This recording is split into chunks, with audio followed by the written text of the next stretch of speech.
मित्रों नमस्कार। हम है जो विकारी शब्द है, विकारी शब्द में जो हम विशेषण है उसके बारे में अध्ययन कर रहे थे और हमने विशेषण की परिभाषा और विशेषण के जो पहले, दूसरे, तीसरे और चौथे भेद तक हमने पढ़ लिए थे। अब जो पांचवा और छठा जो भेद है उसका अध्ययन आज हम करेंगे। जो पांचवा जो भेद है वो है विशेषण का, जो विकारी शब्द है, और विकारी शब्द का जो पांचवा भेद है वो है संकेतवाचक,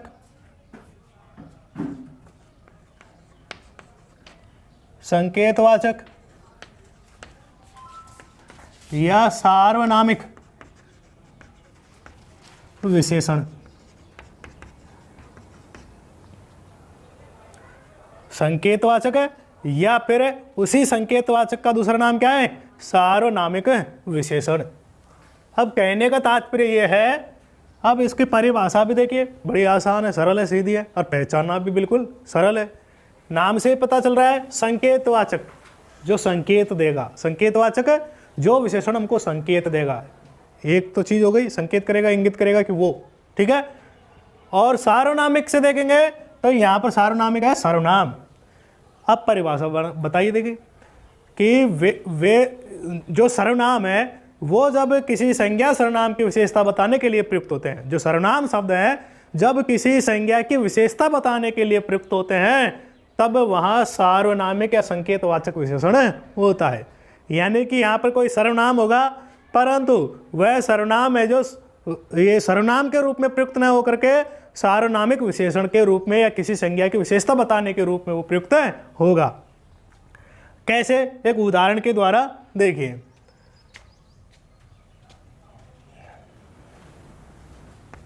वह घर मेरा है। अब यहां पर आप देखिए कि वह एक सर्वनाम है। अगर हम सर्वनाम के तौर पर देखें तो एक सर्वनाम है, घर आपका संज्ञा है।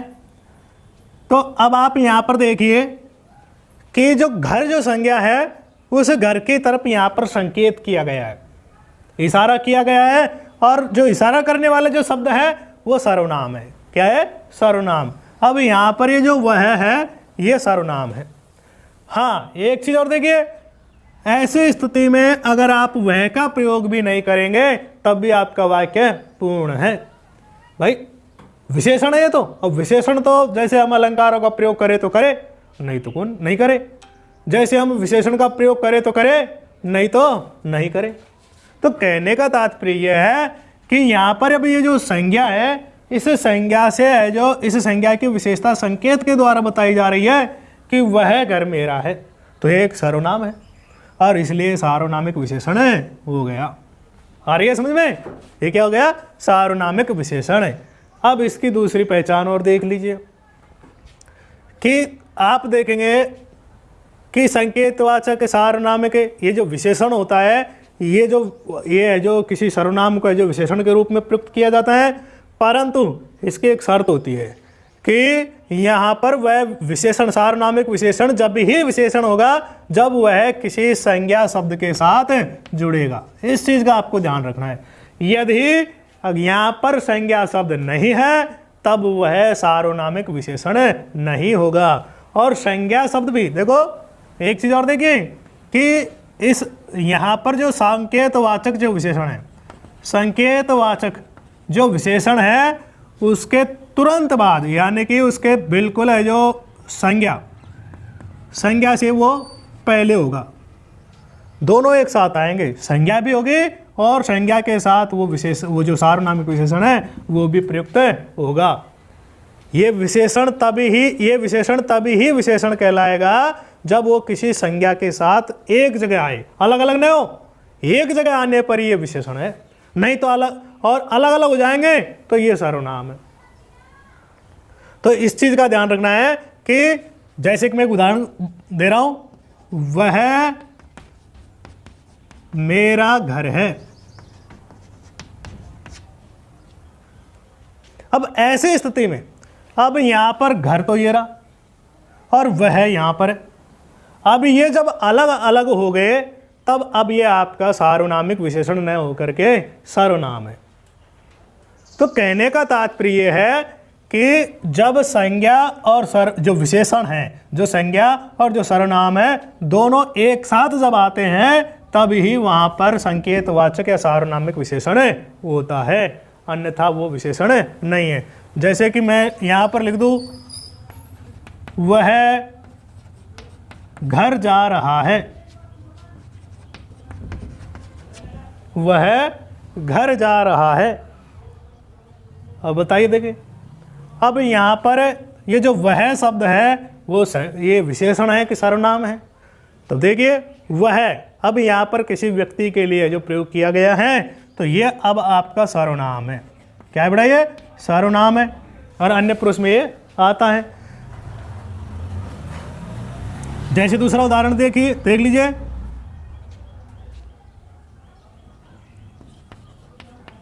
कोई व्यक्ति पढ़ रहा है। अब यहां पर देखिए, यहां पर ये संज्ञा है और उस संज्ञा की स्थिति बताई जा रही है, विशेषता बताई जा रही है कि कोई है, यानी कि निश्चित नहीं है कौन है, वो निश्चित नहीं है कि वहां पर कौन है, परंतु यहां पर कोई एक आपका सर्वनाम है निश्चयवाचक सर्वनाम, और यहां पर संज्ञा भी लिख दी उसने। ये भी तो कह सकता था कोई पढ़ रहा है। अगर वो कोई पढ़ रहा है इस ऐसी बात कहता, वहां पर व्यक्ति का प्रयोग नहीं करता, तो अब ये आपका क्या हो जाता? सर्वनाम हो जाता। परंतु इसने सर्वनाम के साथ साथ संज्ञा भी प्रयुक्त कर ली है, इसलिए ये सार्वनामिक विशेषण हो गया। तो मैं यही तो कह रहा हूं कि यहाँ पर सर्वनाम के साथ साथ, यानी कि जो सार्वनामिक विशेषण है उसकी विशेषता क्या होती है कि ये हमेशा संज्ञा के साथ या संज्ञा के पहले ही प्रयुक्त होता है, तभी जो सर्वनाम है वो सार्वनामिक विशेषण कहलाएगा। अगर दोनों अलग अलग है तो फिर वो सार्वनामिक विशेषण नहीं है। इस चीज़ का आपको ध्यान रखना है। अब एक चीज़ और देखिए, कई विद्वान इसके भी भेद करते हैं, क्योंकि सर्वनाम के भेद है, ये सर्वनाम से बना हुआ है, ये विशेषण सर्वनाम से बना हुआ है और सर्वनाम के हम भेद पढ़ते हैं, और ऐसी स्थिति में उन भेदों के नाम से ही प्रश्नवाचक हो, चाहे आपके निश्चय हो, कोई सा भी हो, सब आपके इसी के अंतर्गत भेद भी हो जाते हैं। अब ये देखो, कोई अनिश्चय हो गया तो अनिश्चय वाचक सार्वनामिक विशेषण है, ऐसे इसका भेद हो जाता है, नाम हो जाता है।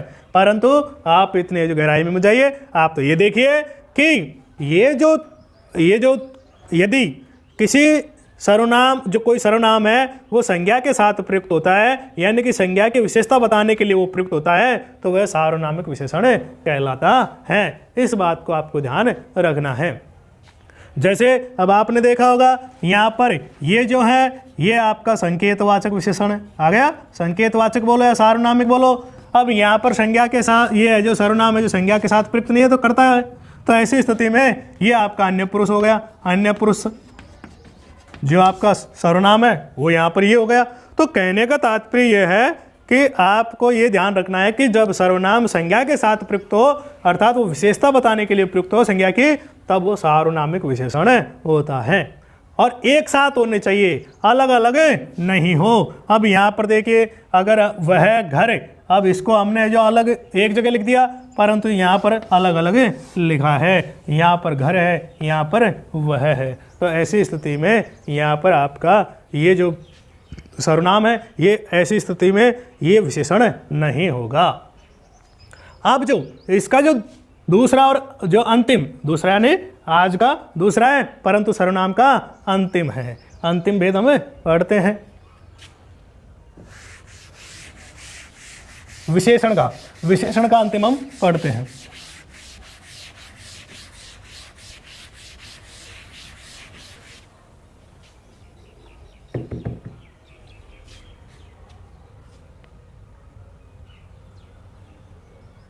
जो अंतिम भेद है इसका वो है आपके व्यक्तिवाचक विशेषण।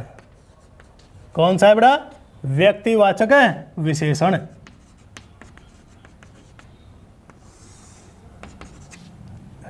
और व्यक्तिवाचक विशेषण नाम से पता चल रहा है आपको, व्यक्तिवाचक विशेषण है, ये नाम से पता चल रहा है कि जो व्यक्तिवाचक जो संज्ञाएं होती हैं वो यहाँ पर आपके विशेषण के रूप में प्रयुक्त होती है। किसके रूप में प्रयुक्त होती है बेटा? विशेषण के रूप में प्रयुक्त होती है। अब वो देखो कौन सी है, इसको देखिए आप कि अगर इसकी परिभाषा हम देखें, इसे व्यक्तिवाचक विशेषण की परिभाषा देखें, तो जो व्यक्तिवाचक जो संज्ञाएं हैं जब विशेषण के रूप में प्रयुक्त होती है तब वहां पर व्यक्तिवाचक विशेषण होता है। अब देखिए कैसे, यहां पर जो संज्ञा होगी कौन सी? व्यक्तिवाचक संज्ञा होगी। और ये व्यक्तिवाचक संज्ञा यानी किसी का नाम होगा, और नाम को ही हम है जो उसमें कुछ प्रत्ययों का प्रयोग करके है जो उसी को हम क्या बना लेते हैं? विशेषण बना लेते हैं। तो व्यक्तिवाचक जो संज्ञा होगी उसके वो है जो किसी संज्ञा या सर्वनाम की क्या बताएगी बेटा? विशेषता बताएगी। जो व्यक्तिवाचक संज्ञा है वो है जो आपकी किसी संज्ञा या सर्वनाम की क्या बताएगी? विशेषता बताएगी। तो इस तरह ये आपके जो इसकी परिभाषा है। अब इसके उदाहरण देख लीजिए कि मैंने जैसे लिख दिया यहाँ पर आपके बनारस शहर है, और बनारस शहर से हमने लिख दिया यहाँ पर बनारसी साड़ी। यहाँ पर बनारस एक व्यक्तिवाचक संज्ञा है, और उस व्यक्तिवाचक संज्ञा को हमने जो आपके जो एक प्रत्यय लगा दिया ई, और उस प्रत्यय ई प्रत्यय को लगा करके हमने उसको बनारसी कर दिया। और वो जो बनारस शहर है, अब यहाँ पर वो बनारस शहर है जो साड़ी की विशेषता के रूप में प्रयुक्त हो रहा है कि वहाँ की जो साड़ियाँ हैं वो प्रसिद्ध हैं। यानी कि जब कोई संज्ञा, और संज्ञा भी कौन सी? व्यक्तिवाचक संज्ञा, जब आपके जो किसी संज्ञा की विशेषता के रूप में प्रयुक्त हो तब वो आपकी व्यक्तिवाचक विशेषण होता है। कौन सा होता है? व्यक्तिवाचक विशेषण होता है। और इसके कई उदाहरण हैं, जैसे कि आप है जो जोधपुरी जूती या जोधपुरी साफा, जोधपुरी जूती, जोधपुरी साफा, बीकानेरी भुजिया, ये कहने का तात्पर्य है कि ये सब है जो आपके किस में आती हैं? व्यक्तिवाचक विशेषण में आते हैं। अब आप एक बार ध्यान से देखिए कि शायद एक क्रम संख्या डालने में जो गलती हो गई है। पहले नंबर पे हमने जो विशेषण पढ़ा था वो आपका गुणवाचक विशेषण है। पहले नंबर पर कौन सा था? गुणवाचक विशेषण है। दूसरे नंबर पे हमने पढ़ा था संख्यावाचक विशेषण है। कौन सा पढ़ा था बेटा? संख्यावाचक विशेषण। और नंबर 3 पर पढ़ा था हमने परिमाणवाचक विशेषण, परिमाणवाचक विशेषण। और नंबर 4 पर हमने पढ़ा था आपके जो आज ही हमने पढ़ा है संकेतवाचक, जिसको हमने 5 नंबर पर डाल दिया था, संकेतवाचक विशेषण। और अंतिम जो है आपका व्यक्तिवाचक विशेषण हमने पढ़ लिया। यानी कि ये 2 है जो हमने इस वीडियो में पढ़े हैं। इसी के साथ आपके जो विशेषण है वो बाद में विशेषण की अवस्थाएं, इसको हम पढ़ते हैं। विशेषण की अवस्थाएं,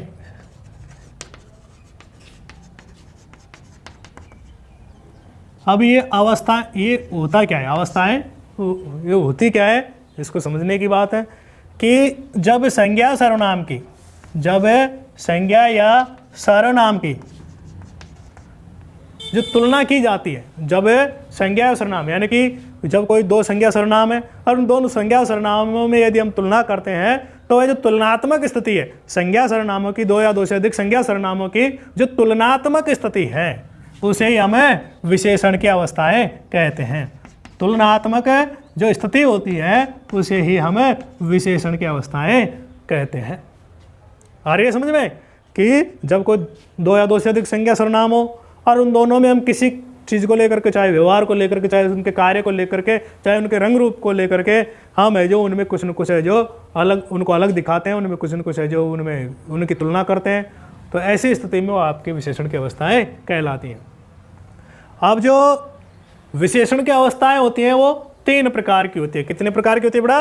3 प्रकार की होती हैं। जो विशेषण की जो अवस्थाएं होती हैं वो 3 प्रकार की होती हैं। अब कौन कौन सी होती है? जो पहली है मूल अवस्था। पहली क्या है बेटा? मूल अवस्था। अब मूल अवस्था में होता क्या है कि यह विशेषण का वह प्रकार है जिसमें संज्ञा सर्वनाम की सामान्य स्थिति होती है। जिसमें संज्ञा सर्वनाम की क्या होती है? सामान्य स्थिति होती है। संज्ञा सर्वनाम की सामान्य स्थिति, होती है। अब सामान्य स्थिति का मतलब जानते हो, यहाँ पर आपके जो किसी से कंपेयर नहीं किया जाएगा, आपको किसी के समान नहीं बताया जाएगा, बस आपको यहाँ पर जो खुद की ही एक सामान्य स्थिति या एक व्यक्ति के बारे में कुछ न कुछ वहाँ पर कह दिया जाएगा, एक संज्ञा सर्वनाम के बारे में वहाँ पर कह दिया जाएगा। अब ये जो आपके हैं, जैसे उदाहरण में देख लीजिए आप,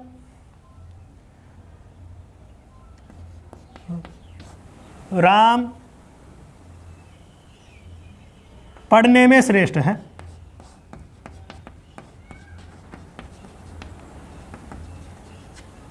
अब यहाँ पर जो इसकी श्रेष्ठता जो बताई जा रही है वो किसी के साथ तुलना नहीं करके बताई जा रही है, नहीं बताई जा रही तुलना के साथ, वो मात्र इतना बताया जा रहा है सामान्य स्थिति क्या है कि वो श्रेष्ठ है।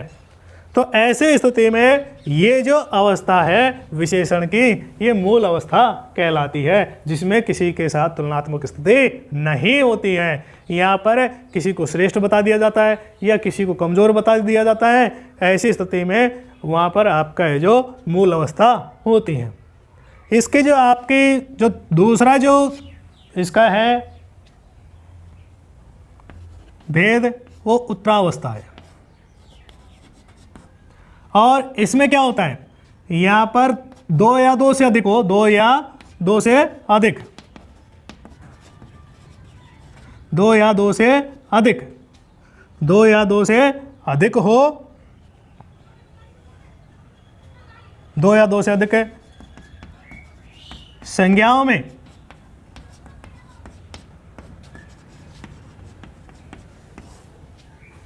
तुलना करके किसी एक को श्रेष्ठ बताया जाता है कि उत्तरावस्था क्या होती है बेटा, कि दो संज्ञा सर्वनाम होंगे और दो या दो से कितने भी हो, दो या दो से अधिक संज्ञा सर्वनाम होंगे, और उन दोनों में जब हम तुलना करते हैं, कंपेयर करते हैं, और उन दोनों में से किसी एक को श्रेष्ठ बता दिया जाता है, तो वह जो अवस्था कहलाएगी विशेषण की, वो आपकी उत्तरावस्था कहलाएगी।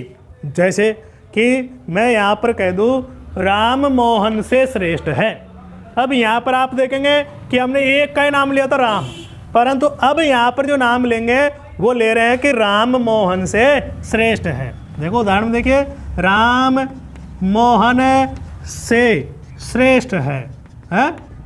अब ऐसी स्थिति में ये जो विशेष यहाँ पर हम जो राम को किससे श्रेष्ठ बता रहे हैं, मोहन से बता रहे हैं। ऐसी स्थिति में हम यहाँ पर जो ये जो विशेषण है इसकी जो कौन सी अवस्था मानते हैं, उत्तरावस्था, जहाँ पर तुलना न की जाए मूल अवस्था, और जहाँ पर मात्र दो या दो से अधिक है जो संज्ञा सर्वनाम है उनमें से किसी को श्रेष्ठ बता दिया जाए या कमज़ोर बता दिया जाए, तब वहाँ पर विशेषण की उत्तरावस्था होती है।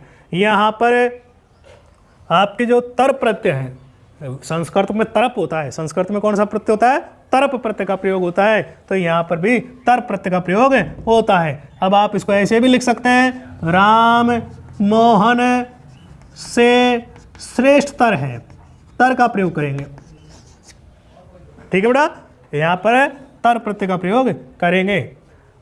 अब इसका जो अगला जो भेद है, तीसरा जो इसका भेद है वो उत्तम अवस्था है, उत्तम अवस्था।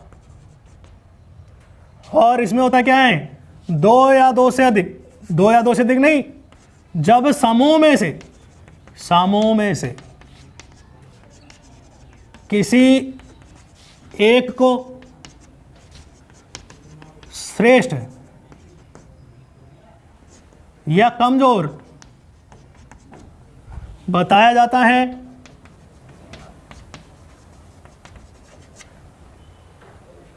ये कर्सिव राइटिंग है, तब वहां पर विशेषण की कौन सी अवस्था होती है, उत्तम अवस्था होती है।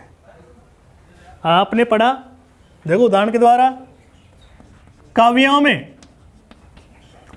में कालिदास श्रेष्ठतम है।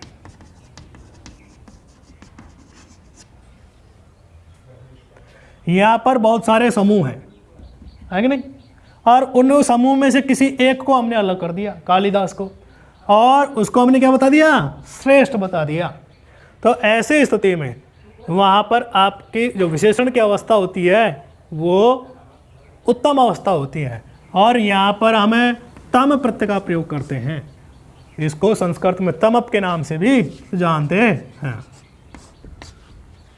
ठीक है बेटा, तो देखिए अब एक बार और इनको एक बार देख लीजिए कि जब संज्ञा सर्वनाम की सामान्य स्थिति हो तो वह विशेषण की मूल अवस्था होती है, मूल यानी कि जो वास्तविक रूप है, तो वह आपके विशेषण की मूल अवस्था होती है। और जब किन्हीं दो संज्ञा सर्वनामों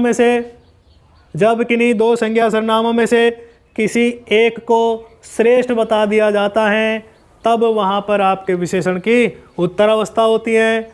और जब उत्तम अवस्था में देखिए, जब बहुत सारे लोगों में से या एक समूह में से किसी एक को श्रेष्ठ बताया जाता है, तब वो आपकी उत्तम अवस्था होती है। विशेषण की कौन सी अवस्था होती है? उत्तम अवस्था होती है। आप इसको एक सारणी के माध्यम से भी समझ सकते हैं, जैसे कि यहाँ पर आप है जो ये मूल अवस्था, उत्तर अवस्था और उत्तम अवस्था।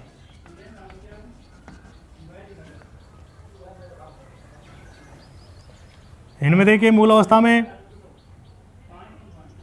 अच्छा से अच्छा, सबसे अच्छा, राम अच्छा लड़का है, राम मोहन से अच्छा है और राम छात्रों में सबसे अच्छा है। आ रही है समझ में? अब आप इसको कुछ भी लिख सकते हैं, श्रेष्ठ, श्रेष्ठतर, श्रेष्ठतम। ठीक है बेटा, लघु, लघुतर, लघुतम।